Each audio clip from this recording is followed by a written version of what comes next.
back to Phoenix Wright Ace Attorney.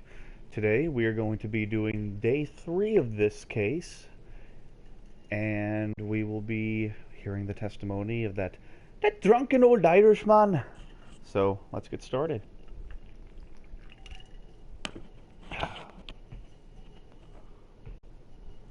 Give me a bit.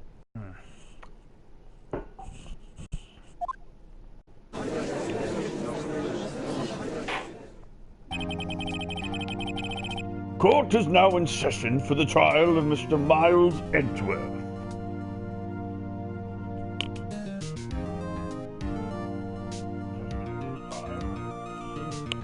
Hold on.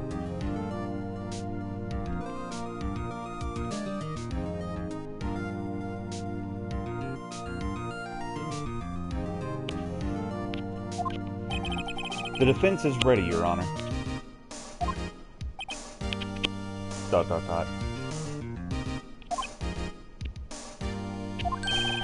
Very well. Apparently the prosecution is also ready. Who's the judge here, anyway?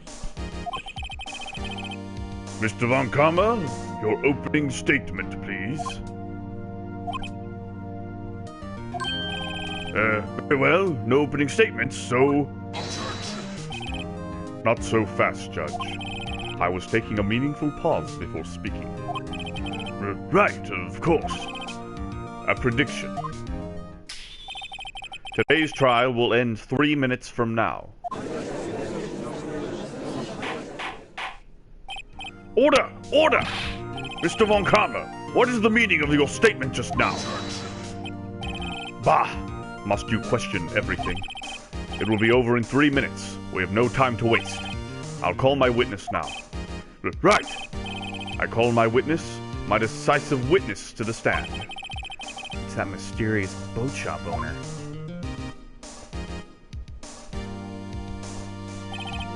Witness, state your profession.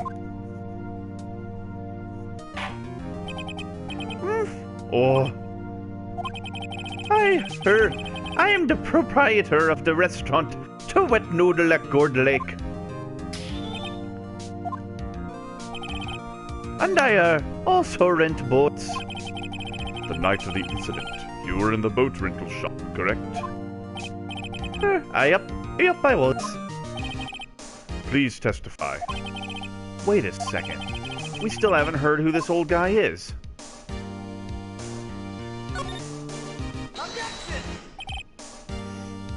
Wait a minute. The witness hasn't stated his name yet. Because I did not ask him, Mr. Wright. Bah! I have predicted this trial will end in 3 minutes. Stop asking trivial questions and cooperate. Okay, babe. I won't cuss. I will not swear. I swear. Yeah, right. The witness will state his name.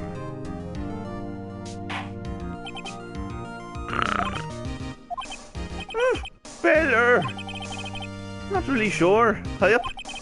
What did you mean? My memory. Your Honor, the witness does not remember anything beyond the last several years. Ergo, he cannot recall his own name. He can't recall, you say? Yes, but the incident in question took place 3 days ago. He can testify. Very well. Let's hear this testimony, then, shall we? Witness? Hold on, let me pull up the walkthrough on my phone so I can... Actually, no, I have it. I have it here. It was tonight of the 24th, just after midnight. Yup. I was in the restaurant where I rent boats as usual. Then I heard a bang. Yup. When I looked out the window, I saw a boat just like floating on the lake. Then I heard another bang. Just about 10, the boat comes back to shore. And a man walks by my window. I don't know, baby. I felt like he should be Irish.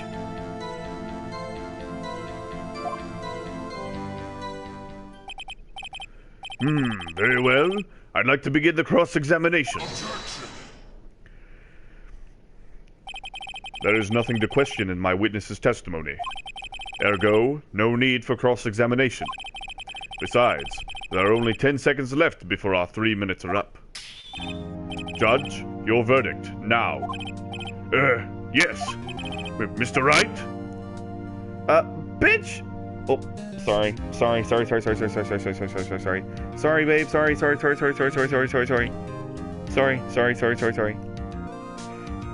Boy, we are going to cross-examine him. I had one job. I am so sorry.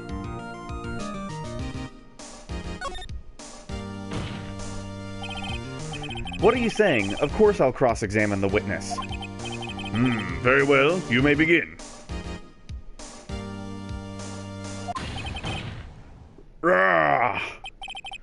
Excuse me? Mr. Von Karma? I'm sorry, babe. I didn't mean to. 3 minutes just passed. I see. Well, then let's just take our time. You may cross-examine the witness.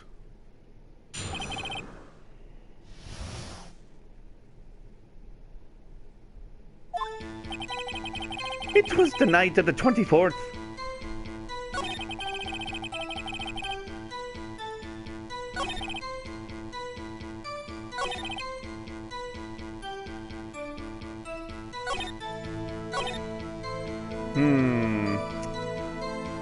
Just about 10, the boat comes back to shore, and a man walks by my window. Do you know who this man was? By your window? Oh, yep, by my window, right outside the window of my little shack. And could you see the man's face? Well, the fog was pretty darn thick, but he was right there in front of me. I saw him. This is a rather important detail. Please add it to your testimony.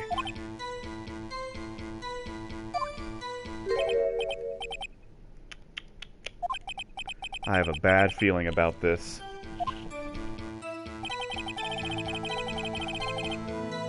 That man was the defendant. He was saying, I can't believe he's dead.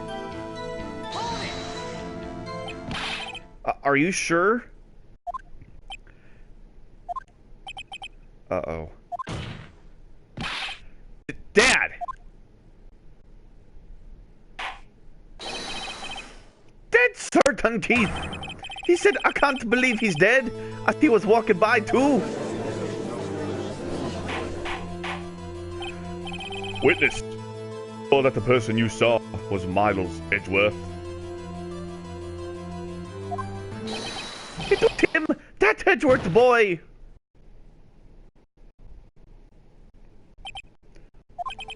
This sounds like decisive evidence indeed. I see no room for doubt.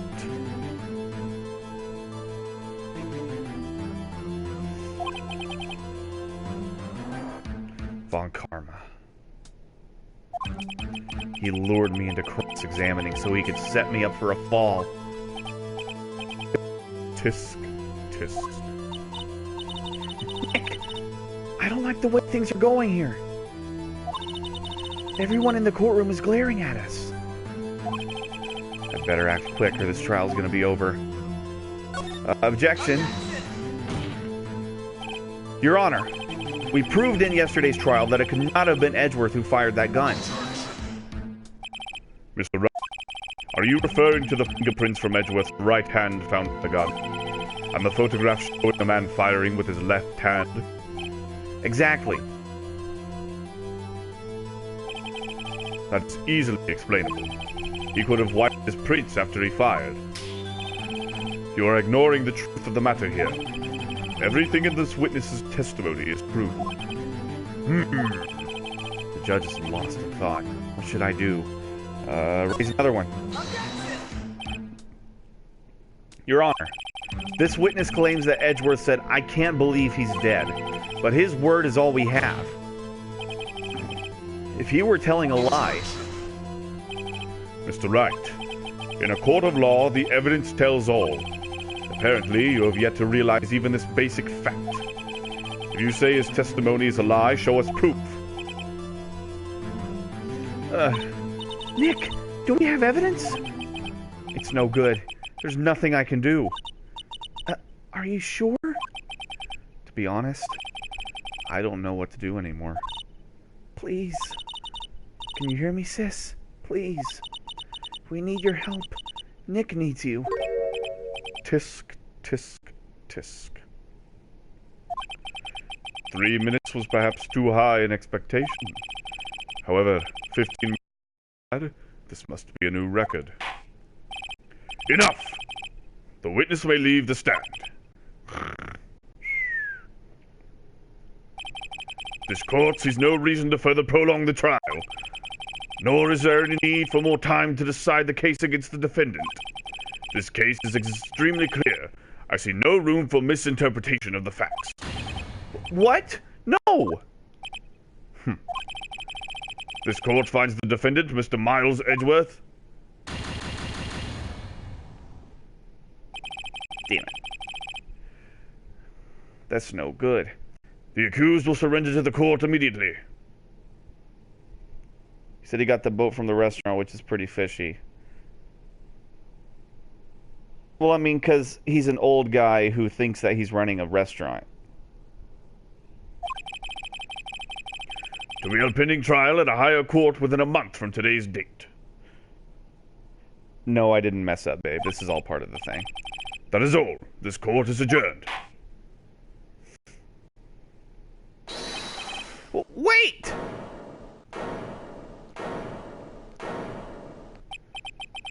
Who was that just now? Me! Huh? What? Like, it's Larry! What are you doing here? Listen, you gotta listen to me. I was there in the park the night of the murder. I wasn't sure about it until just yesterday. But today I remembered it. Remembered what? The gunshot. I heard it too. Order! What is the meaning of this? The verdict has been decided. I call adjournment. One moment, Mr. Von. So you say you heard a gunshot? Did a gunshot. Night. I was sitting here in the audience listening to the testimony. Then I realized something he said was different from what I remember. Anyhow, I can't just sit here and let you call Edgy a murderer.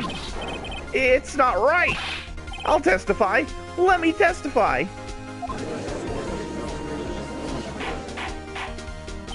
Order! Well, this is the first time something has happened like this in my court. I'm not quite sure how to proceed. Judge, you've already given your decision. The trial is over. Nick, this is it. Larry's given us one final chance at this. She's right. Of course she's right, right? If only it wasn't Larry. He could make things even worse. Mr. Edgeworth has just declared guilty, Nick. It doesn't get any worse. You're right. Okay. Your Honor. There's another witness. It is our duty to hear him speak. Right here, right now. A waste of time. Not be overheard.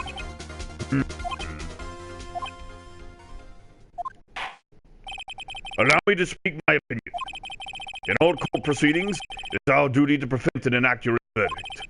In order to make sure no mistake has been made, every witness shall be heard. What is this? I withdraw my previous verdict of guilty. Mr. Von Karma, I order you to call this new witness to testify. Now! What? The court will adjourn for a 5-minute recess. After that, we will hear this new witness. Court is adjourned.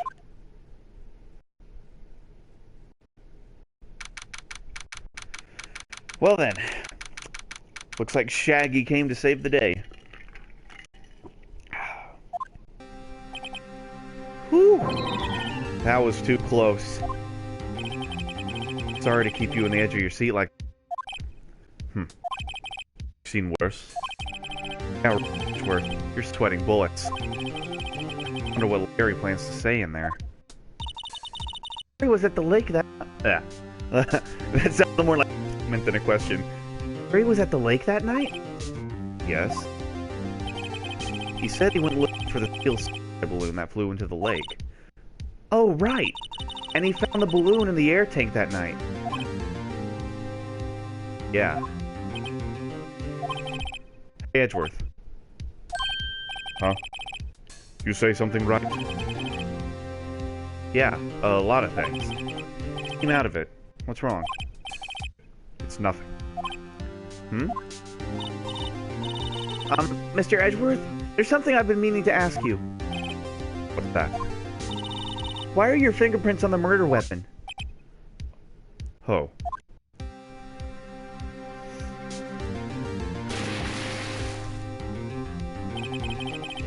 Fell into the lake. I went into a daze. I couldn't understand what had happened. I couldn't think straight. Then I saw the pistol lying on the floor of the boat in front of me. I picked it up without thinking. I didn't have a reason, really. I see. Right? Yeah? This might be our chance. Our chance? Von Karma has only ever run perfect trials. Perfect trials? Perfectly prepared witnesses, perfectly complete evidence. That's the secret to his success. This is the first time he's ever had to deal with something unexpected. He has to let someone he hasn't even talked to testify before the court. And that someone is Larry. What are you getting at? It's likely his testimony will be full of holes, right? That's right, Nick. No 10-minute trial this time. We'll milk this one for all it's worth. Hey, it was 15. Everything's on Larry now.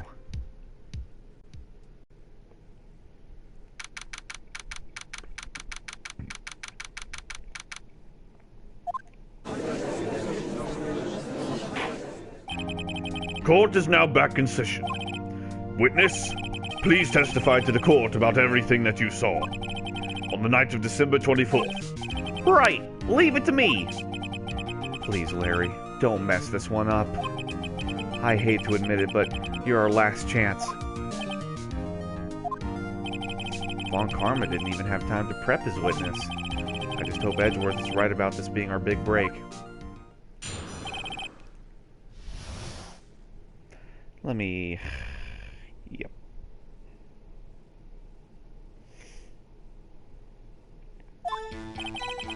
That night I was out in a boat on the lake. I was looking for something, and I, found it. So I quietly slipped the boat back at the rental shop dock. Then, just as I was thinking about going home, I heard this bang. I looked out over the lake, and I didn't see a boat. So after I heard that single gunshot, I went home. That was unusually vague testimony, even for this court. In any case, Mr. Wright, you may begin your cross-examination. Yes, Your Honor. What's wrong, Nick? It's Larry. I have no idea what he's going to say if I press him. I'm a little scared. Well, we've come this far. There's no way to go out before... there's no way to go forward, Nick.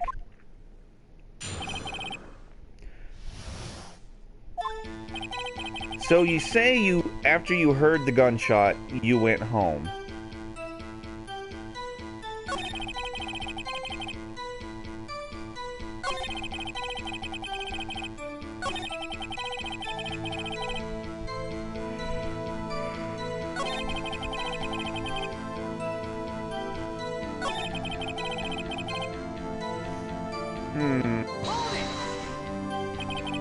So you only heard one bang, correct?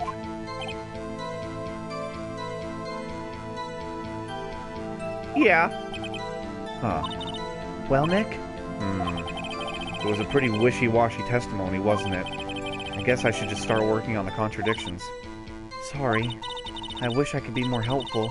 I wish I could call my sister.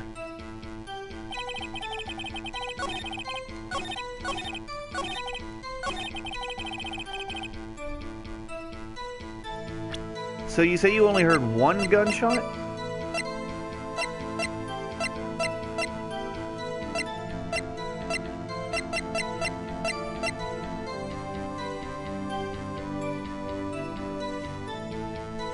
Okay, babe. Be safe heading home.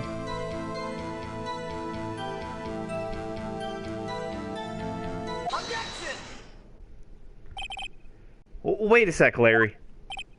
Well, what? You only heard one bang? You're sure? That's what I said. But Miss Lotta Hart testified yesterday that she heard two bangs. And the old man just now said the same thing. They both heard two gunshots that night. Huh? Were you even listening? Were you paying attention at all to what they said? Oh, Nick, please! Huh? You know something's been bothering me. I'm a witness, see? I'm like a customer here. So you gotta treat me nice and stuff, okay? Mr. Butts. What? You only heard one gunshot? Are you sure?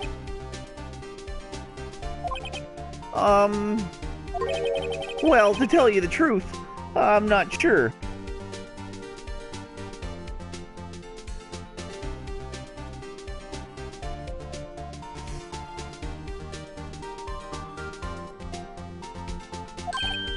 Eh? Not sure? How could you not be sure? Yeah, well, I might have missed the other gunshot. I was, listening to something else. Something else? My radio, dude, with my headphones. What? Order! Order! And stop that booing! But Mr. Butts, you were listening to the radio with your headphones? Yeah, so what? That a crime? I listen to my radio. Everybody listens to the radio. What's the big deal? Mr. Von Karma, your opinion? Waste of time. I do not accept this witness nor his shoddy testimony. Well, Mr. Wright, should he continue the testimony?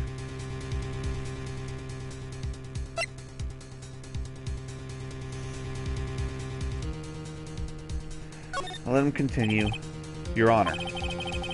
Please allow the witness to continue his testimony.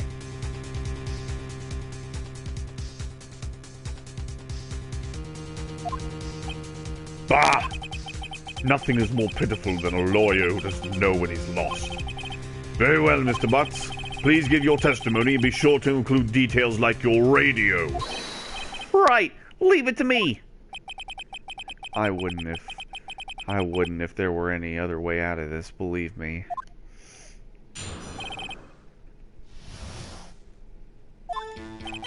It's lonely, being alone on Christmas Eve. Let me save real quick.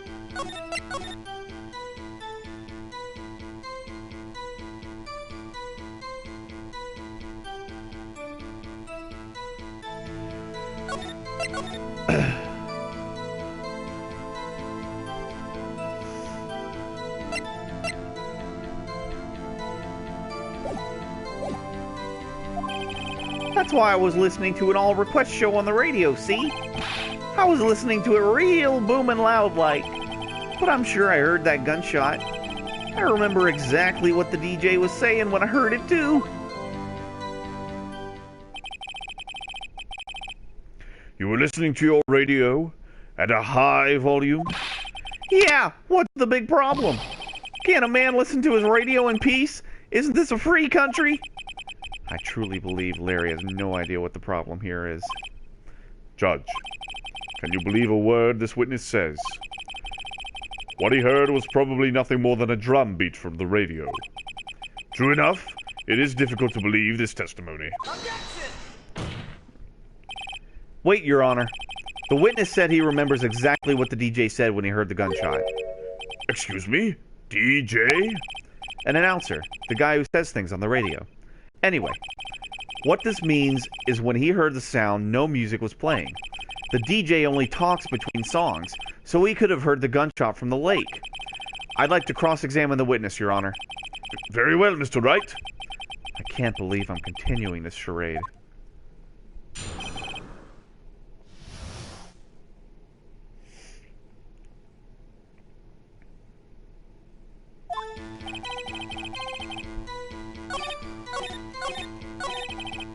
So you remember exactly what he said? What did she say? Mr. Wright, please cease this pointless question. What possible good could knowing what a radio DJ said do us? Indeed, Mr. Von Kamm has a point. I'll allow the question only if you see some reason why we should care. We should care, Your Honor. Of course we should. Why? Well, how do you know if we don't ask, Fine. Very well. Mr. Butts, please testify to the court. What was the radio announcer saying when you heard the gunshot? Just when she said, "Hey, it's almost Christmas," I heard the gunshot.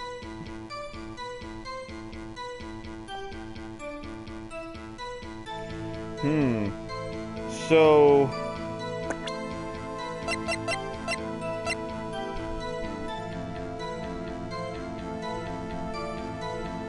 it's not almost Christmas. Larry, are you absolutely sure what you're saying is correct? Huh? What's with the face? You look scary, dude. Hey, if you're trying to scare me, you better know I don't scare that easy. Is something the matter, Mr. Wright? Your Honor, did you hear what the witness just said? The DJ said, "Hey, it's almost Christmas," when he heard that gunshot. Indeed. And? Almost Christmas means it wasn't Christmas. Do you realize what this means? When he heard the gunshot, it was still Christmas Eve. That would seem the case, yes.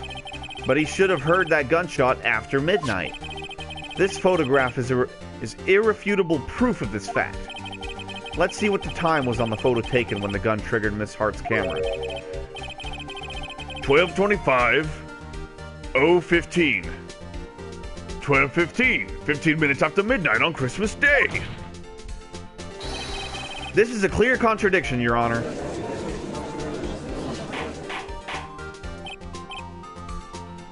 Order! Order! What does this mean? The two prior witnesses heard gunshots after midnight. However, this witness says he heard a gunshot before midnight. Judge, the answer is simple. The current witness is plainly mistaken. Just look at him. Suspicious. What?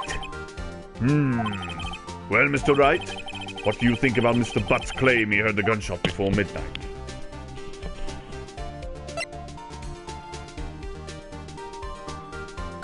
He's right. Larry's not mistaken, Your Honor. He heard that gunshot before midnight. Intriguing. I'm assuming you have evidence for this wild claim. Show me evidence there was a gunshot before midnight. Gladly. Look at this photograph. This was taken by our witness yesterday, Miss Lotta Hart, with her automatic camera. The timestamp on the photo reads December 24th, 11:50 p.m. Oh? But there's nothing on the lake in this picture. Your Honor, the real issue here is not why nothing is shown in this photograph. It is why this photograph exists at all. What do you mean? Your Honor, this photograph was taken by an automatic camera. That camera was set to go off in response to loud noises. Aha! Correct. Yeah, aha. There was a loud noise on the lake at 11:50 p.m. That is why this photograph was taken. In other words, when Larry heard that gunshot, it was most definitely still Christmas Eve. Indeed, it would seem. Indeed, it would seem this is the case. Then, where does that leave us? Miss Hart testified that she heard the gunshots after midnight. Are you claiming she was mistaken? Not at all, Your Honor. It is a fact that the camera also triggered at 15 minutes after midnight. Your Honor, that night there were 2 sets of gunshots with a 25-minute pause between them.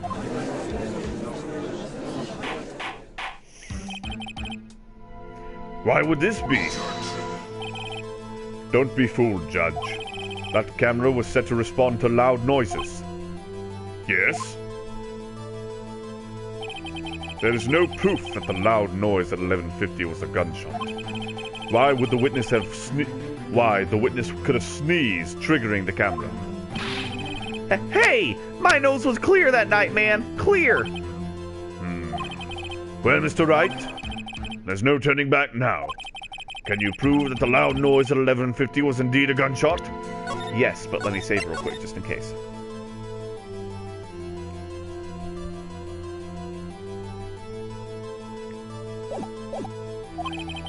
Please show the court evidence if you have any.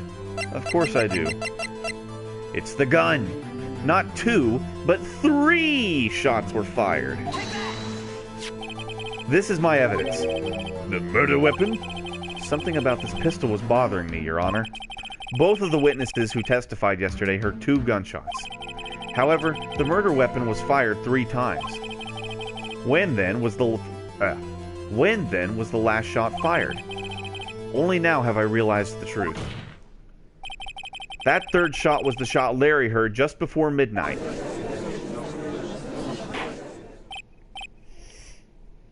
Order! Order! That would make sense of the evidence we've seen so far. However, this leaves me wondering exactly what did happen that night on the lake. Exactly. If this is true, there were 2 sets of gunshots, separated by 25 minutes. One at 11:50, another 15 minutes after midnight. Why, I ask you? Why? Uh-oh, I better think of something quick.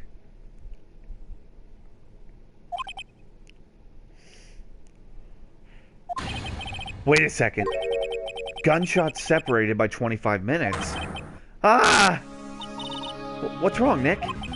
I have it! I have it! Huh? Remember the case with the Steel Samurai? Huh? Yeah, of course I remember. The murderer in this case had the same idea as the murderer in that case. What do you mean? Maya. Yes?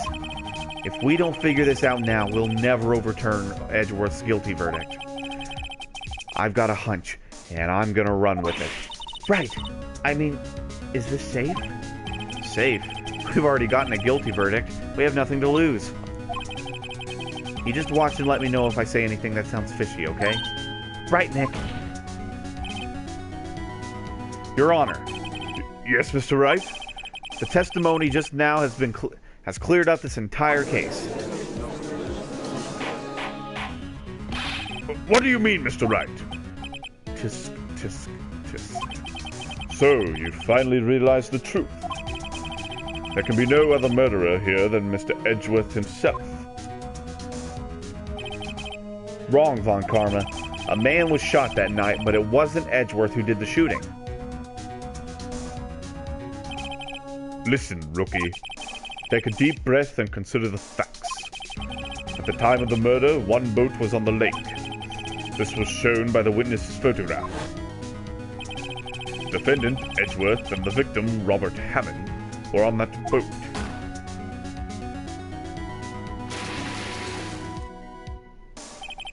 There was a gunshot fired on that boat, and Robert Hammond fell into the lake. The distance of the shooting was 1 meter. It couldn't have been suicide. Well, the guilty party is to be the other man on that boat. I admit, it is hard to imagine any other possibility. Yes, but this assumes that the victim was shot at 15 minutes after midnight. What do you mean by that, Mr. Wright? I have photographic evidence of the time of the shooting. Sorry. We have photographic evidence of the time of the shooting. The timestamp on the photo says 12:15. But Larry heard a gunshot 25 minutes before that. Robert Hammond was killed then, 25 minutes before the shot on the lake. That's the only way that Edgeworth could be innocent. Mr. Wright, are you quite mad? Explain who the two men on the boat are.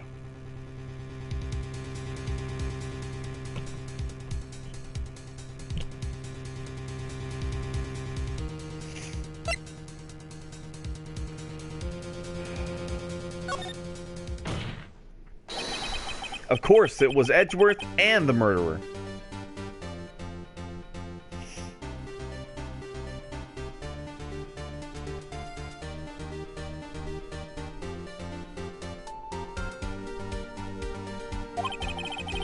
After the murderer killed Robert Hammond at 11:50, he assumed the guise of Mr. Hammond and met Edgeworth. What? Are you serious? Yes, Edgeworth won't tell us why he went to the lake that night. However, I have a hunch. That night, Robert Hammond called Edgeworth to the lake. Now, Edgeworth didn't know Robert Hammond's face that well. That's why he didn't suspect anything when the murderer took Robert Hammond's place. I'm not sure what to make of all this. Ludicrous. Mr. Wright.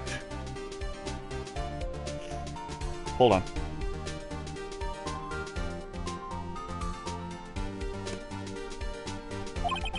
Tell us the name of the murderer, then. The murderer's name? Right, it's... Oh, we don't know. Actually, I don't know the murderer's name. No? Bah! Again, you waste my time. I don't know because he told us. The murderer is the caretaker of the boat shop. That old man. At 11:50, he was the one who killed Robert Hammond. The caretaker of the boat shop? Where did he do this? There weren't any boats on the lake then. Why would he have to go all the way out on the lake just to shoot someone? May I suggest that the real scene of this crime was not on a boat? What? Well then, where did the murder take place?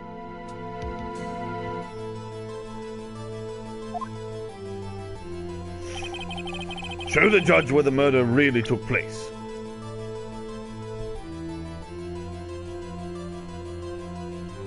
Right here. Here, of course, the boat shop where he lives. That way he could meet with the victim without anyone seeing. Do you have proof that the boat shop was the scene of the crime?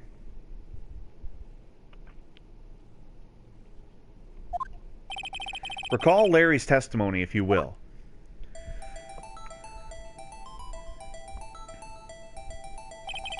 That night, he was out on the lake in a boat, searching for something. He finds it and returns the boat.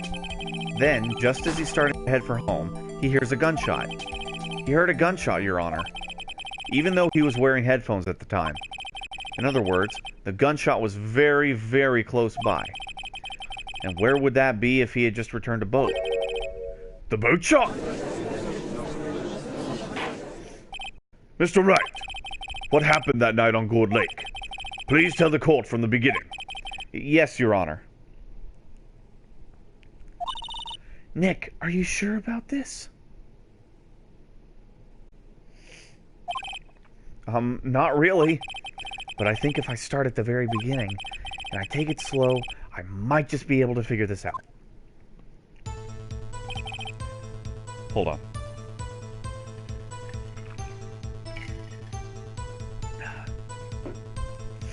That night, the caretaker of the boat shop called Robert Hammond to his shop.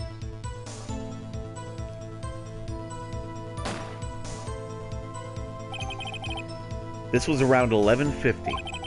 That was when the gunshot that Larry heard was fired. After that, the caretaker put on Robert Hammond's coat.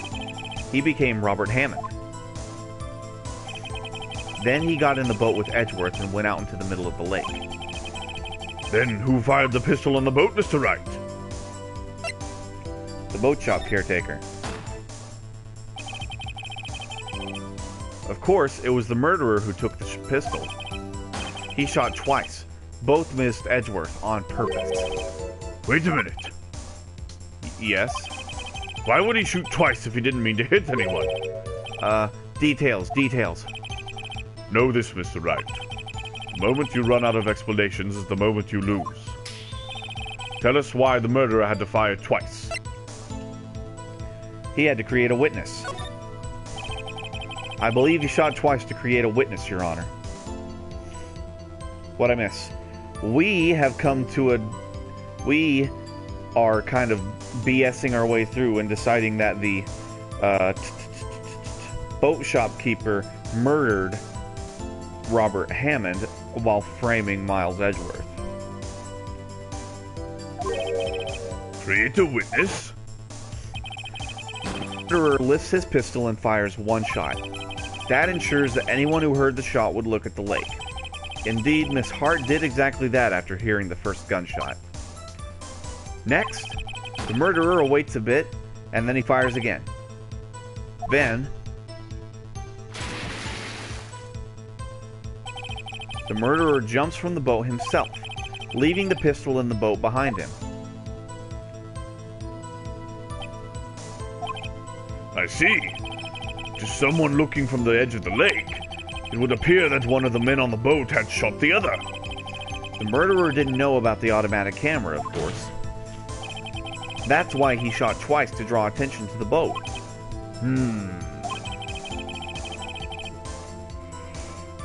Once you realize that everything else falls into place. The boat shop caretaker swam back to his shop.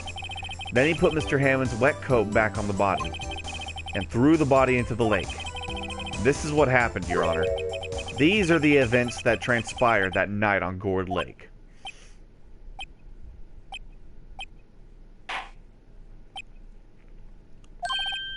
Bailiff, bring out the witness from before. The boat shop caretaker, quickly!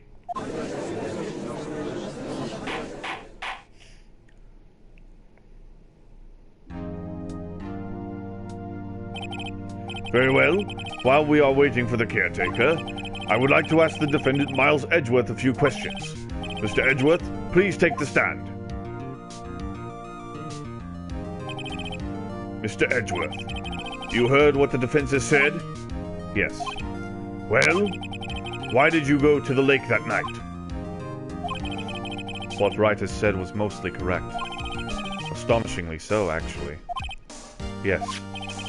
Several days ago, I received a letter. The letter was signed Robert Hammond. He asked me to come to the boat shop by the lake at midnight on Christmas Eve. He said he had something very important to discuss with me. Something important? I'm sorry. I can't say what it was. Your Honor, sir! Bailiff, we are conducting a trial here. I ask that you remain quiet. The witness has disappeared. He isn't at the boat shop either. What? What should I do? Find him, quickly! We cannot allow him to get away.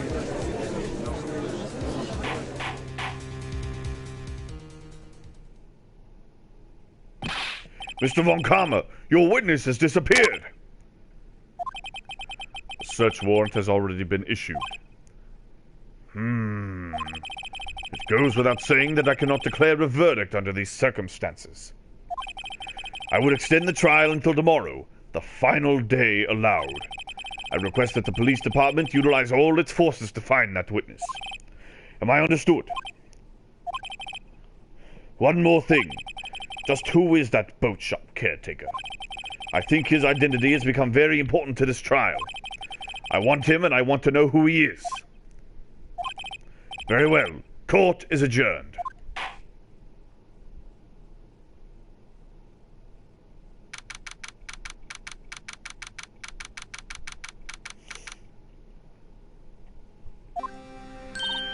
Yay, Nick! You did it! Yeah. Well, at least we got out from under that guilty verdict. And what about Larry? That was something else. Even Von Karma didn't know what to do with his testimony. Larry really helped us out. Sure, once I saw through his unique testimony. Still, he did save us. I just wish our cases weren't so down on the wire all the time. I know what you mean. sometimes I feel like it's us on trial instead of our clients.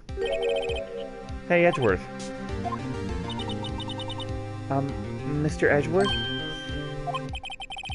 Did you say something? Don't look so pained. I mean, it looks like you're probably going to get off the hook. You could try to smile just a little. Relax. I'm sorry, but I fear it's not over for me yet. What do you mean? Right. There's something that's been troubling me for a long time now, and I don't know whether or not to tell you. Edgeworth? No. So little time left. I want to tell you to get it off my chest, but... I can't make up my mind. What is this about, Edgeworth? It's a nightmare I've had. A memory of a crime that I committed. A crime you committed? A memory of a murder. Well, what do you know?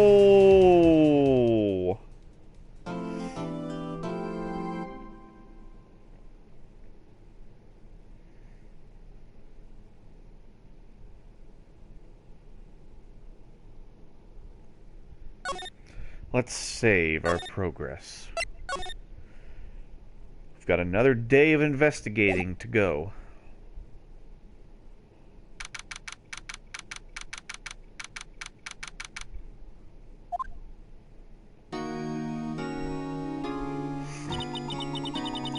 What was Mr. Edgeworth talking about? A memory of a crime that I committed.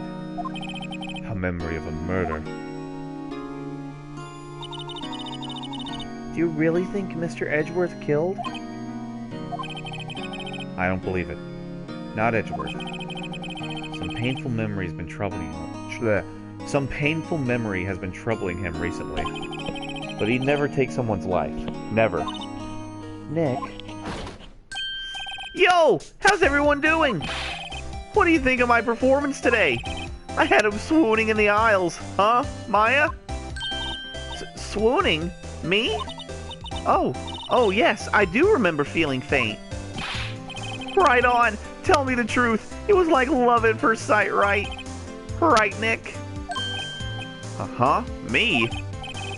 Well, maybe my heart skipped a beat or two. I think you can do better than that. Come on. I saved Edgeworth in there, dude. Edgy! You guys should be bowing before me. Yeah, bow before your hero.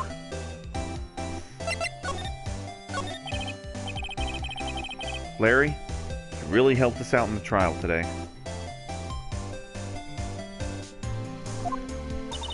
You did! If you weren't there, Larry, I'm sure Mr. Edgeworth would have been found guilty. But seriously, Nick, that boat shop caretaker guy's pretty suspicious. But Edgy ain't off the hook yet. Way to spoil the mood, Larry. Hey, I'm just a guy sitting in the audience, you know. From where I was sitting, Edgy seemed pretty... edgy. I mean, can you really know what he's... I'm sorry, I can't talk today. V-sus, yes, I agree, babe. I mean, can you really know he's telling the truth about that night? Nick? I don't know.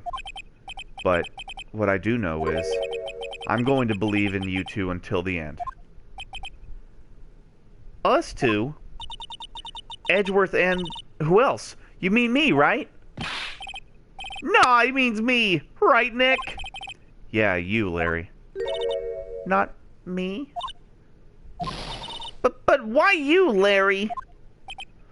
Huh? Actually, yeah. Why me, Nick? Enough with the silent treatment. Nick! Why do you trust Mr. Edgeworth so much? I mean, he's changed recently, true. But when we first met him, he was kind of a jerk, don't you think? You didn't know him back then. Back when he wanted to become a defense attorney. Wait, was that when you two were classmates? Yes, in grade school. They saved me, Miles. And Larry. They saved me, and I'll never forget it. That's why I became a defense attorney, you know? What? Hey, Larry! What's he talking about? Huh? Hey, sorry. I kind of forgot. Huh. Okay, Nick, out with it. I'm going to hear this story today, and that's final. Okay. It's kind of a long story, so hang in there. It was the very end of 3rd grade. I was on trial. A class trial. A class trial? You remember, Larry. Spring, end of 3rd grade. A kid in our class got his lunch money stolen. Lunch money? Our school was really small. Every month, kids would bring in an envelope with money for lunch from home. Huh, I see. Anyway, this kid's envelope disappeared, with $38 still inside. Oh, yeah. Now that you mention it, I do remember that. I can see why you'd forget, though. You were out of school that day. Anyway, the envelope had been stolen during PE class. I was coming down with a cold, so I'd skipped PE that day. I was the only one not in the class. So, they thought you did it? Yeah. The kids in class said I should be put on trial. Trial? So the next day we held a classroom trial with me as the defendant.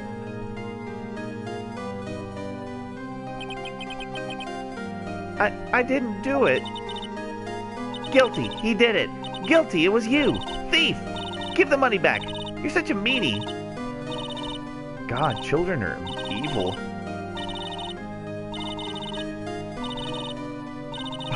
Or the library committee. Give me back the 50 cents I loaned you. Now, Phoenix, you know you shouldn't steal people's money. It's not right. In the end, even the teacher thought I'd done it. Go over and apologize, Phoenix. I didn't know... I didn't know what was happening. I was so sad, I couldn't stop crying. Everyone was staring at me like I'd done it. I tried to apologize. I went to where the boy whose money had been stolen was sitting. That's when it happened. He shouldn't have to apologize. The only thing that belongs in a trial is evidence. Everything else has no place. You should all be ashamed, amateurs. Miles? Look at little Miles. It wasn't you who stole my money, was it? No. Then you shouldn't apologize. Everyone's been shouting you did it, but no one has any proof. That's why, Your Honor, this boy is innocent. But Miles, it was your money that was stolen. Yeah, he did it. He's the one. We don't need proof. Why don't you all just shut up? This is always how it is. Everyone ganging up and picking on one person. Just think how he feels. He said he didn't do it, so he didn't do it.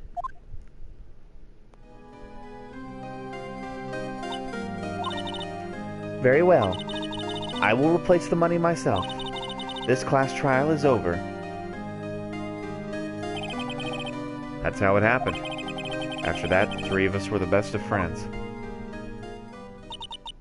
Wow, I had no idea. Yeah, I had no idea either. I mean, I forgot. That's when I learned what it meant to be alone. Totally alone, without a friend in the world. You did a good thing, Larry. Yeah, well, I was just lucky that I took the day off from school. If I'd been there, they would have thought I'd done it. So I took it kind of personally, see? When something smells, it's usually the butts. Anyway, Edgeworth and I talked after that class trial. That's when I heard his father was a defense attorney. I remembered his eyes would shine when he talked about his father. I'm going to become a defense attorney, just like my father. A famous defense attorney. Then a few months later, he suddenly transferred to another school. The DL6 incident. Right. I'm not sure, but the transfer probably had to do with his father's death. That's so sad. It was several years later when I heard Edgeworth's name again. There was an article about him in the paper. The headline was something like, "Dark Suspicions of a Demon Attorney." Fabricating evidence, manipulating testimonies, covering up facts. The article said he'd do anything to get a guilty verdict. Anything. But why? What happened? I mean, that's not the Edgy I used to know at all. That's what I thought too. I tried to get in touch with him, I don't know how many times. He never replied. I guess he didn't want to see his old friends. I couldn't just drop it though. The DL6 incident is the death of Miles' dad. When they brought in a spirit medium to ask who killed his father, it was Maya's mother who contacted the dead. So, yeah, unsolved. That's when I decided. Wait, you don't mean that's why? That's why you became a defense attorney? To meet Edgeworth? If I was a defense attorney, I knew he'd have to meet me whether he wanted to or not. In court. Edgeworth believed in me and I believe in him. He's in pain, and no one's on his side. I'm the only one who knows the real Edgeworth. I'm the only one who can help him. Whoa, Nick. So is that why you helped me out for free? Yes. I helped you because I believed in you. Except I don't remember saying I'd do it for free. Aw, Nick! Nick! Nick! We have to save Mr. last, okay? Right. It very well might be. There's a little boat shop caretaker. We need to find out who or what he is. I'd settle for who. I guess I can clean out that I no longer need. Okay, Okay, where are we going? Gourd Lake. Let's go to Gourd Lake. Let me take a sip.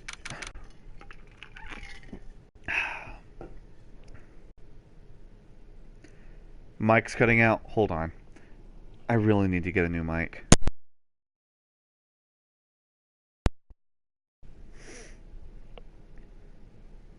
Okay, we should be good now.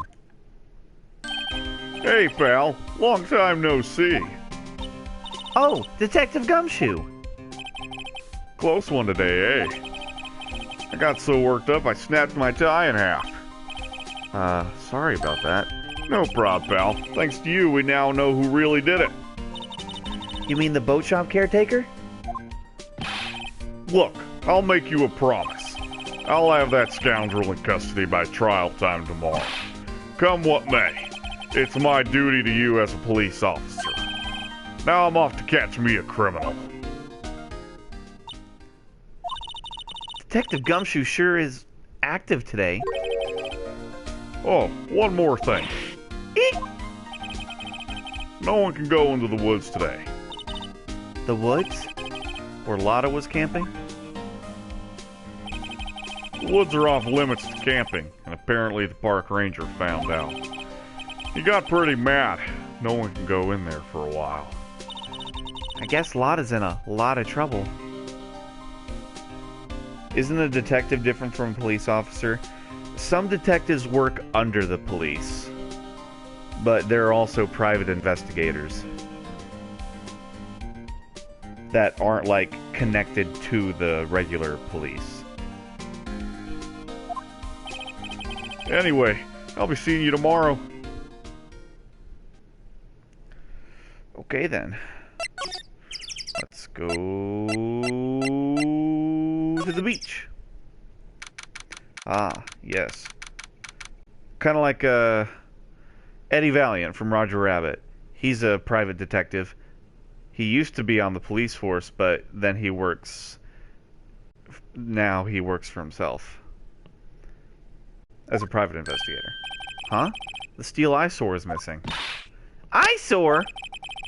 Looks like the hot dog stand is closed too. I guess Larry's too busy worrying about Mr. Edgeworth to show up for work. So they have to do all the police training too? Yes, they do. They all have to go through police training and forensics training and all that stuff.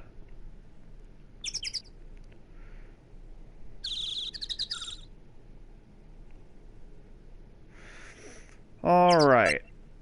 Let's go to the shop.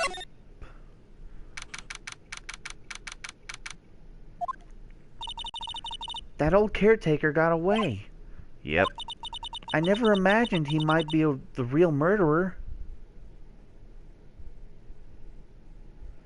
Why do I know this? Just knowledge I've picked up over the years. I know that there's like hierarchies in like police forces and stuff like that. Detectives are specialized people in certain fields like homicide or arson, traffic. Mostly homicide though. Yeah. Ahem! I'd know that clearing of the throat anywhere. Hello! What might you be doing here? Out for a walk, hmm?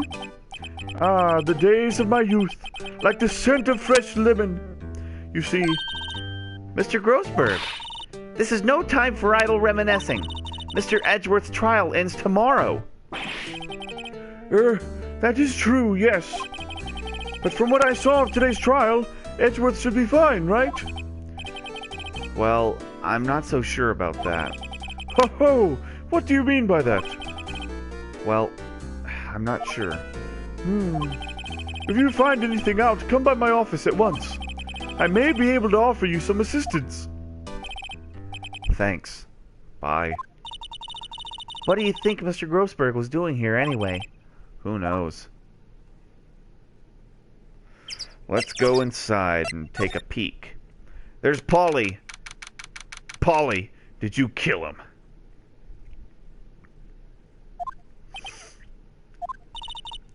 Nobody's home. Hello! Hello! Squawk! Hey, it's Polly! I wonder where your owner's gone, Polly. Hello! Hello! What? I can't believe he'd run off and leave this poor parrot to defend for himself. Hello! Hello! What?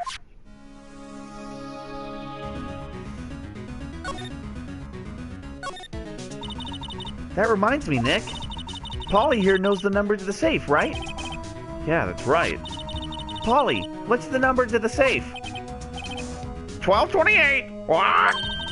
Let's open it, Nick. Come on. I'm sure there isn't any money in there. Aw. But hey! He keeps it locked, right? So there must be something of value in there.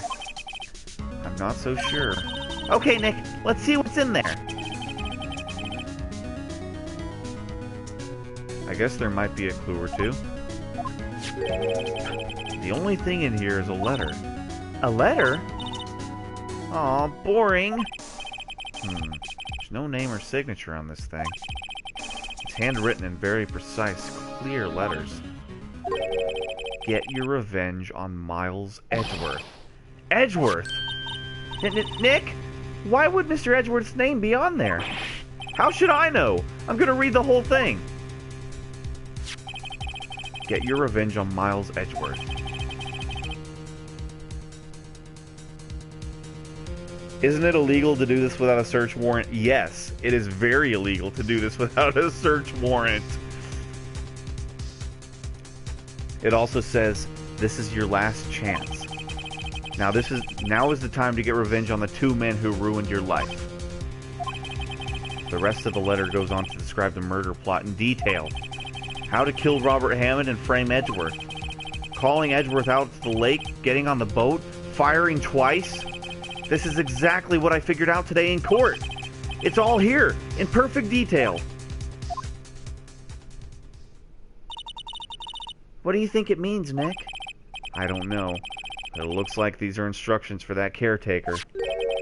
When he killed Robert Hammond and called out Edgeworth, he was following instructions. But who could have written that letter? And what does it mean to get revenge on Miles Edgeworth? Look, I don't know, okay? But one thing's for certain. This letter is an amazing clue.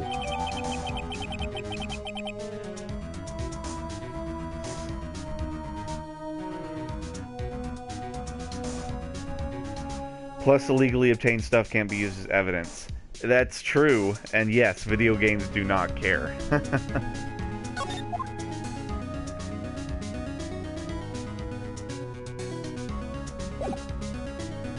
Okay. Let's go see Miles.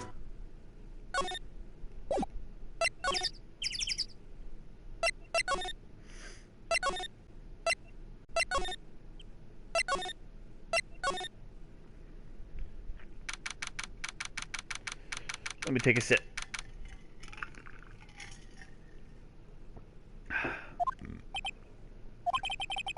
You look as grim as always. Mr. Edgeworth? I heard the story about the class trial. Class trial? What do you mean? You don't remember? Aren't you going to do any examining? I mean, there's not much examining we need to do, babe. No, I don't. Your lunch money was stolen, wasn't it? In 3rd grade? Lunch money? Oh, right. Yes, I seem to remember something like that. Nick, I think you're the only one who really remembers. Well, it probably only mattered to me anyway. Mr. Edgeworth, didn't you know? That trial was the reason Nick became a defense attorney. Ridiculous. Gee, thanks. That said, it does sound like the kind of thing you'd do. You haven't changed a bit, have you, Wright? So simple. To a fault, even. Well, maybe, yeah, but I think you changed too much, Edgeworth. Perhaps. Hey, Edgeworth, why did you become a prosecutor anyway? You used to look up to your dad. You said you wanted to be a defense attorney, right?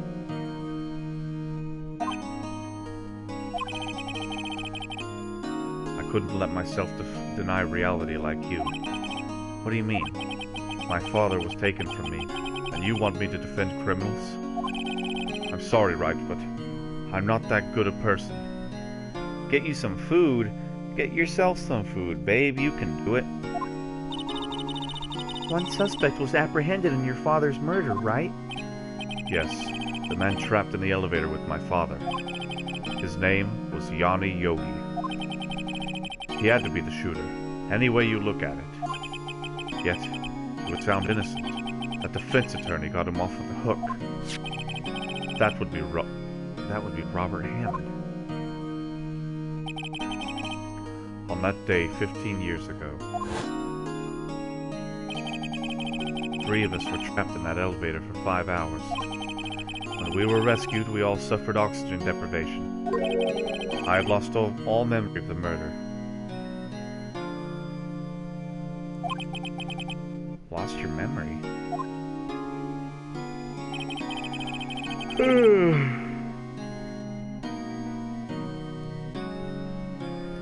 Even now, I can't recall what happened in that elevator. That was the crux of Yogi's attorney's argument in court. He claimed Yanni Yogi had not been of sound mind due to the oxygen deprivation. Yogi was released due to a lack of evidence. Innocent. That's when I changed my mind. I started to hate defense attorneys. A small bunch of hair loose outside your braid all day? Eek! What's your relationship with Von Karma? He's my teacher, and a man who deserves respect. I learned everything I know of courtroom techniques from him. So he's like my sister was to you, Nick. He is a perfectionist in all things. In court, in his personal life, he's obsessed with doing everything perfectly. perfectly, huh? In all the cases he has taken on, none were left unsolved. Not one suspect was declared innocent, ever. But that's... I know. It's possible some of the suspects were indeed innocent. However, it is impossible for us to accurately determine that in every case. All Von Karma does is his job, to find the suspect guilty, perfectly. In any case, it's nigh well impossible to find a weakness in him. Should a weakness appear, he would do everything. He would do everything in his power to make it go away. Edgeworth?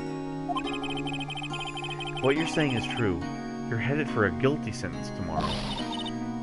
He's right! Now's no time to praise the enemy, Mr. Edgeworth.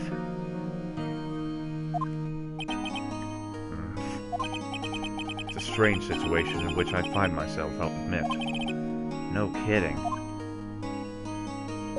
Let's show him that letter.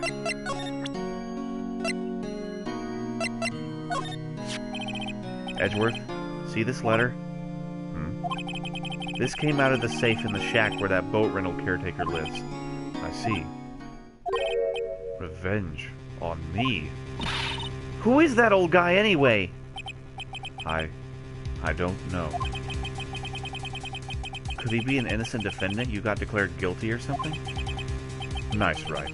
But I don't remember that old man. Not at all.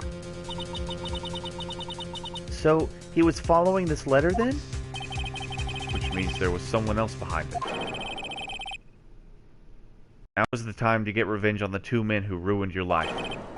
Two men, meaning myself and Robert Hammond. It also says, this is your last chance. Last chance? Wait, maybe he's talking about the statute of limitation on DL6. Wait, that old man. What is it? Do you know who he is? Yogi. Could he be Yogi? Yogi? The suspect in the DL6 incident. The one who was found innocent. Yanni Yogi was a court bailiff at the time. We just happened to be in that elevator together 15 years ago.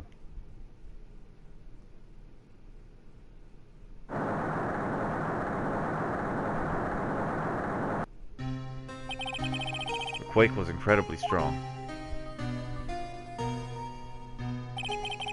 Before I knew it, everything was dark. We were there for so long it felt like forever. The air thinned and the darkness closed in on us in that little box. We became unsettled. Help! I can't breathe! Quiet! I said quiet! You're not making this any easier. I want to get out! Help! Get us out! Don't shout! You'll just use up more oxygen.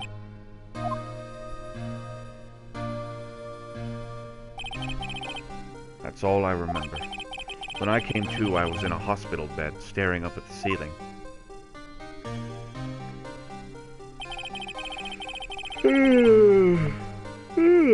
Good. In court, Yanni Yogi's mental condition was called into question. They claimed the oxygen deprivation and stress had caused temporary insanity. In the end, the claim passed the court and Yogi was found innocent.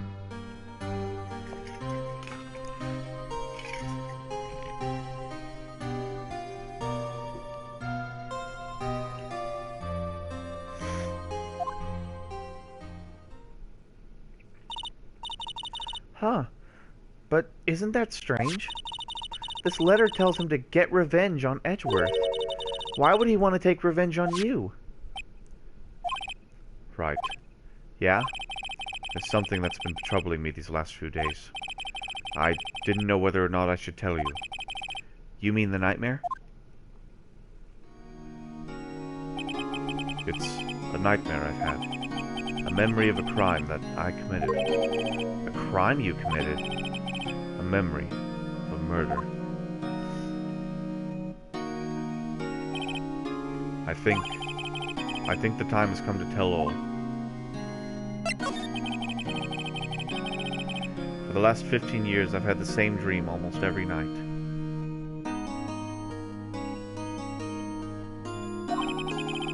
I wake up in a fearful sweat every time. What kind of dream? It's a dream about my father's killing in the dark. Help! I can't breathe! We've been through this.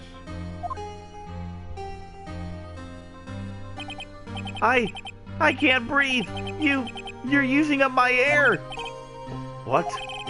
Stop breathing my air! I'll stop you! What? What are you? Stop breathing my air! No. Father!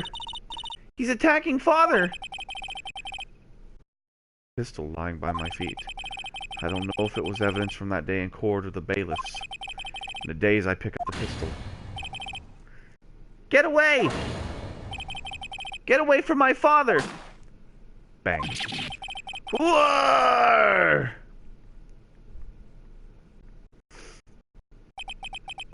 And with that scream, I wake. It's a bone-chilling scream. A scream that has rung in my ears for the past 15 years. But that's just a dream, right? Right? That thought is the only thing that has kept me sane for the last 15 years. But what if I'm wrong? What if it's real? They say that sometimes people shut out memories in self-defense. Maybe it was I who killed my father.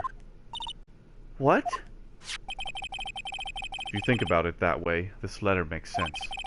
Get your revenge on Miles Edgeworth. Think about it. Yogi was really innocent.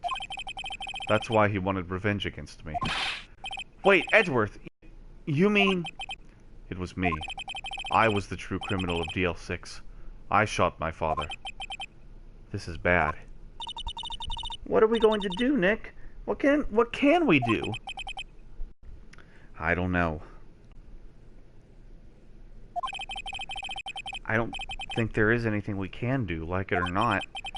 If there's someone else who knows a lot about the DL6 incident, maybe. Yeah, right, babe? It's pretty crazy. There is, Nick. There is someone else who knows about DL6. Oh, is it the... Yeah, let's go see Grossberg.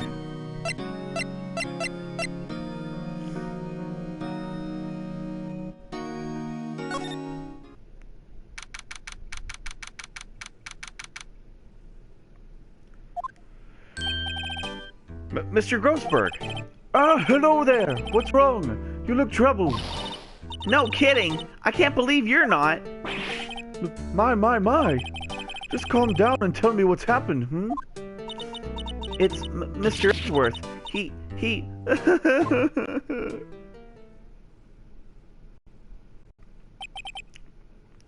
I see.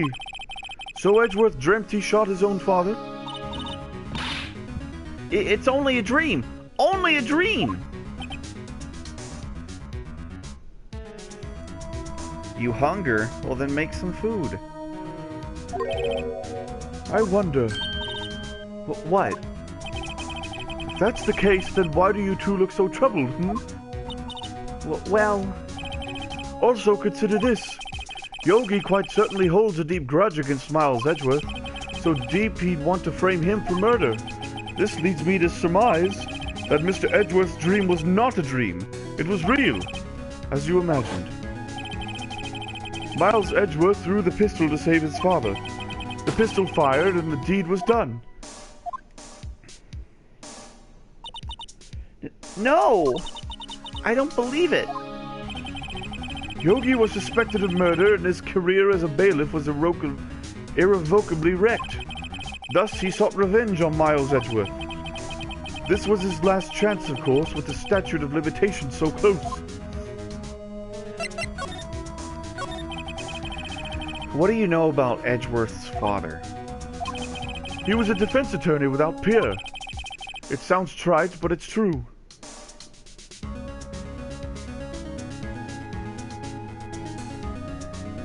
That's not how you say that word. What word?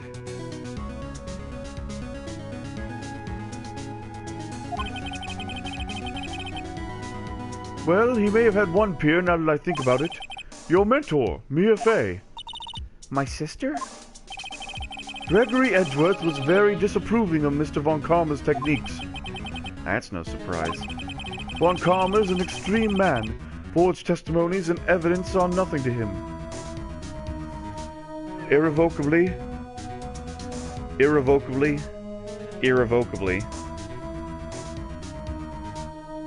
Then how do you say it? The result? He has a perfect win record in court. To beat him, Gregory Edgeworth tried to call attention to his methods. And? He lost, and died in despair, as it were. I see. When Gregory Edgeworth was killed, the police called on a spirit medium. Irrevocably.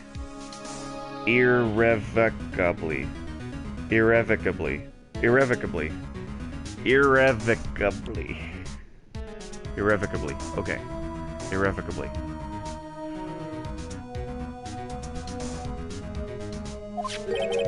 That was your mother, Misty Fey. I am Gregory Edgeworth. I have been killed. The one who shot me was the bailiff, Yana Yogi. Irrevocably.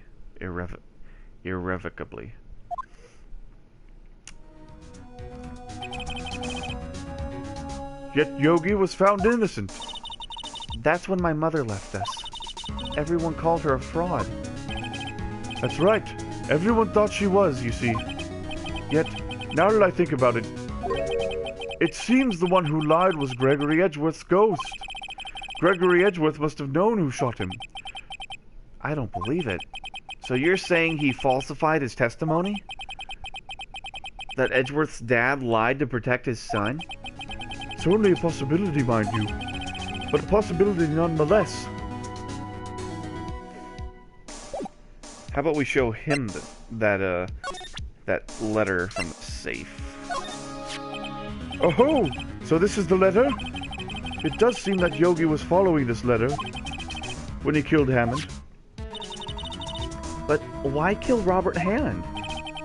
Hammond was a skilled defense attorney, but he defended clients not for their sake, but for his own. Huh? His own sake? He never trusted his clients, that one. The only thing he trusted was his own ability. But he got his client found innocent, so why should it matter? Actually, my dear, it's quite different. He won that innocent verdict for no one but himself. Yogi was a free man, but socially he was ruined. Huh? You'll understand soon enough. Wait. What is it? This letter. I've seen this handwriting somewhere before. A long time ago. Whose handwriting was this? Do you have any idea who wrote this?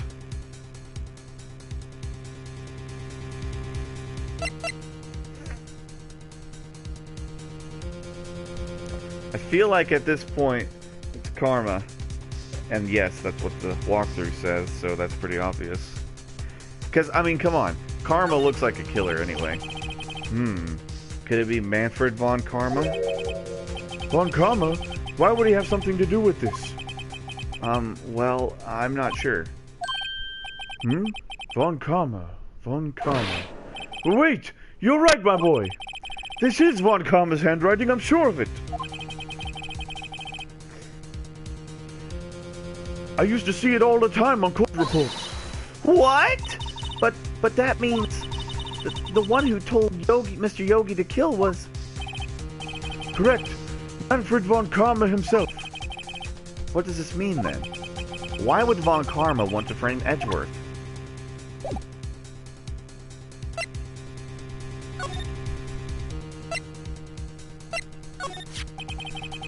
If it truly was von Karma who wrote this letter, then we would know the truth.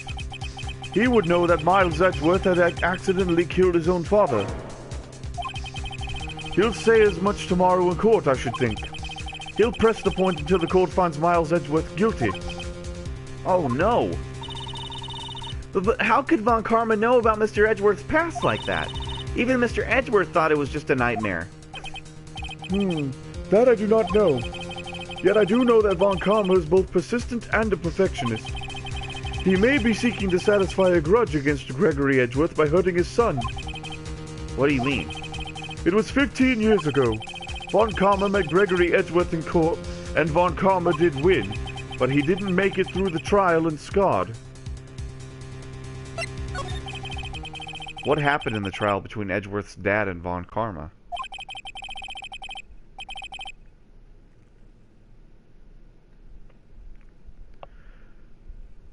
Von Karma got the guilty verdict he wanted. He won the trial. But Gregory Edgeworth accused Von Karma of faulty evidence and thought he lost the trial. And though he lost the trial, Mr. Edgeworth's accusation stood. Faulty evidence? It was the only penalty Von Karma has ever received in his career as a prosecutor. Gregory Edgeworth dealt a blow to his perfect trial record. Wow. It must have been quite a shock for Von Karma. He took a vacation for several months after that, you see. A vacation? Yes, an unusual event for the man. That was the first and last vacation he's taken in many years of prosecuting. Really? He doesn't take vacations? Like, go to the sea or to the mountains? Don't tell me he's never been to Europe. You have strange ideas about vacations, Wyatt. In any case, that was the only time he took a vacation from work. I believe the penalty upset him quite a lot. Odd. If he wanted to keep a perfect record so badly, why would he take such a long vacation? What do we do, Nick? Von Karma's going to bring up DL6, you can bet on it. What if Mr. Edgeworth pleads guilty to DL6? I won't let him. Yes, Mr. Wright. I hate to say this, but even accidental murder is murder, you know. I know that. I just believe in Edgeworth's innocence. I can't believe he'd kill someone. But Nick, Mr. Edgeworth admits it himself. His father must have lied to protect him from beyond the grave. I don't care. I know he's not guilty. Mr. Wright, if you say so, I suppose I could go check again. The police files might hold something of interest. Mr. Grossberg, thank you. I can't promise anything. In fact, I think the chances of finding something are slim.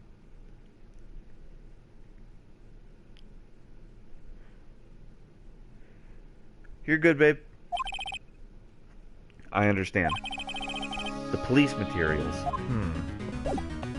Let's go to the police station. One day left, Nick. Yeah, I know. Well, no time to waste. Let's get going.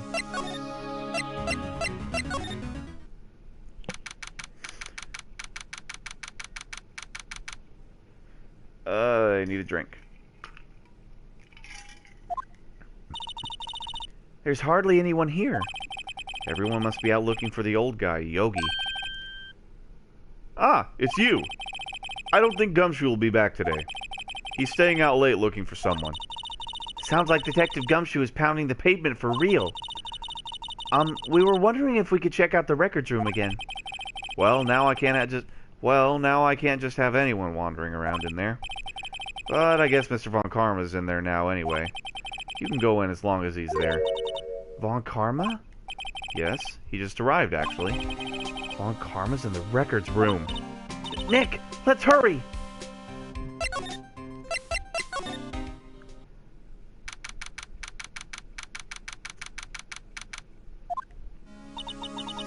Dusty as always. We were only here just yesterday. I'm sure they just haven't had time to clean. What's wrong, Nick? Nothing. I was just noticing he isn't here. Von Karma.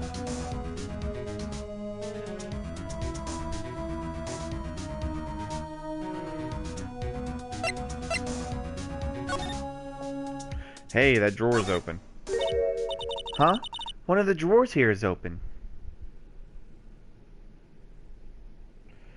You still don't get why she's just allowed everywhere. What is the legal system? It's video game legal system. Very, very, finicky. Someone must have been looking in it recently. The label says unsolved cases evidence. Is it because a spirit medium is some kind of legal job here? I guess. It's like she's not even a defense attorney or like have a license to practice law, but she's just like Phoenix's cohort. Nick, the file for DL6, it's completely empty. What? What are you doing it? What are you doing in here? Eek! Von Karma! You. God, he looks scary. How do you know my name? Huh? Have we met? What are you saying? We see each other every day, don't we? We're Miles Edgeworth's defense team.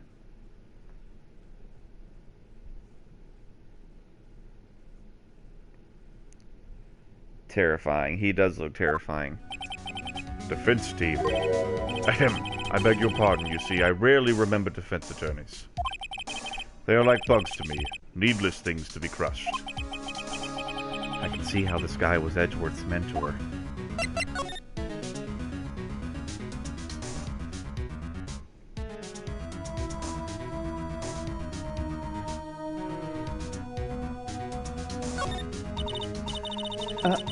Mr. Edgeworth is your student, right? A romanticist who still can't shed that veneer of amateurism. Just like his father, always second-rate. Mr. Von Karma, you had an axe to grind with Mr. Gregory Edgeworth, didn't you? Me? A grudge against a mere defense attorney? Why? Because he dealt a blow to your otherwise perfect trial record. So you did. But what I don't get is, why did you take his son under your wing afterwards? The son of your most bitter rival. That, my dear attorney, is none of your business. Tomorrow will be the last day of this trial. It's been a while since I've had a defense attorney last this long. Still, you will lose in the end. Miles Edgeworth will admit his own guilt. His guilt of 15 years ago, you mean? You're quite the researcher. If you've done your homework so well, then certainly you must understand. You know what Miles Edgeworth will tell the court tomorrow. We were right. So Von Karma's going to bring up DL6 in court.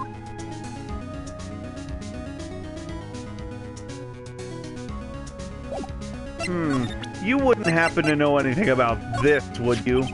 Mr. Von Karma, have a look at this. This was you, wasn't it? You instructed Yanni Yogi to commit murder.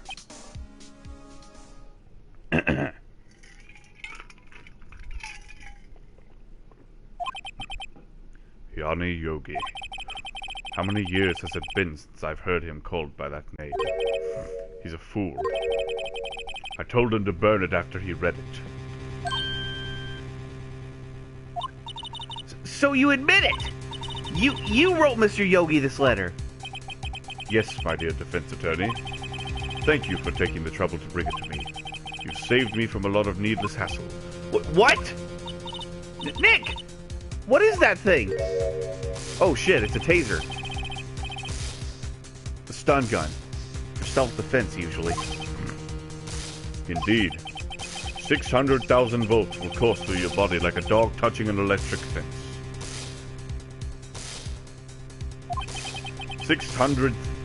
600,000? Oh, don't worry. People don't die from it, usually. Now give me the letter. No! No!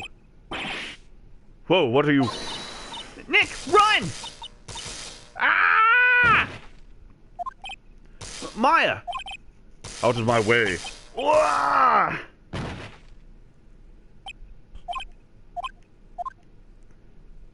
Bastard got the letter. Ugh, he got us.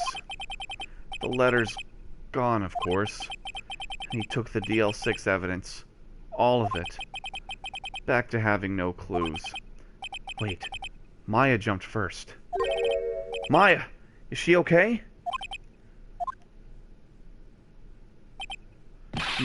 Maya!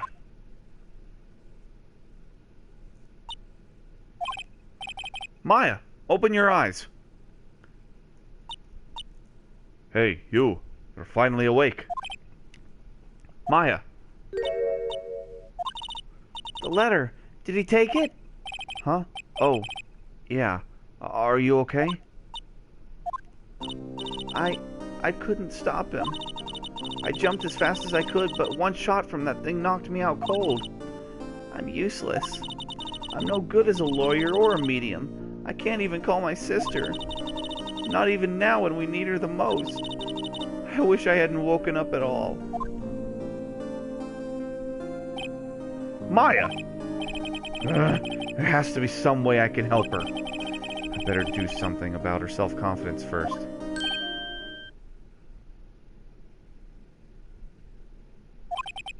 Maya. She's holding something. What's that?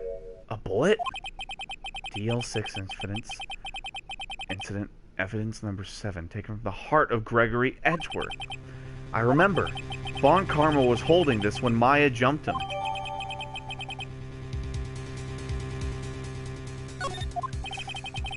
I'll prove it to you, Maya. You're most definitely not useless. I'll prove it to you in court tomorrow.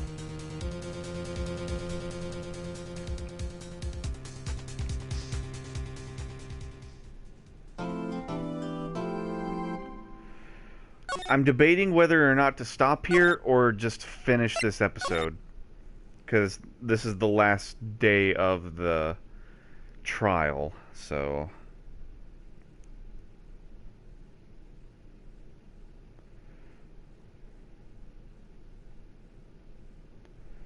Might have to...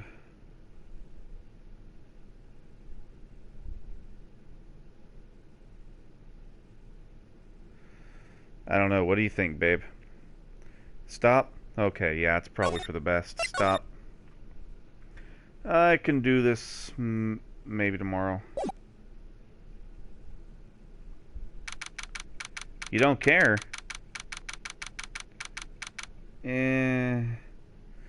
My voice is getting tired. I might want to stop.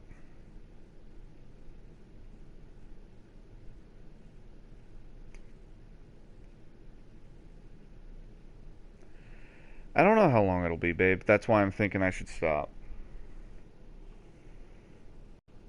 I think I'm gonna stop. Yeah. Alright, folks. Thank you all for watching. Thank you, babe, for watching. If you're watching from the future, maybe hit that subscribe button and that like button. Maybe hit that bell notification to see when I play next. And yeah, hope you all have a good one. Peace.